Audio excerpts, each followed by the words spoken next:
Beautiful fitter.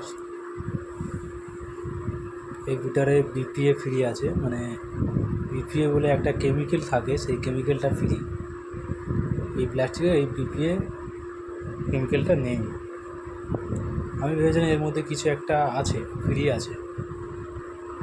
তারপর অনেকক্ষণ চিন্তাভাবনা করে আবার শপে গেলাম, গিয়ে জিজ্ঞাসা করলাম, বললো এটা chemical free. I am sorry বলে চলে এলাম।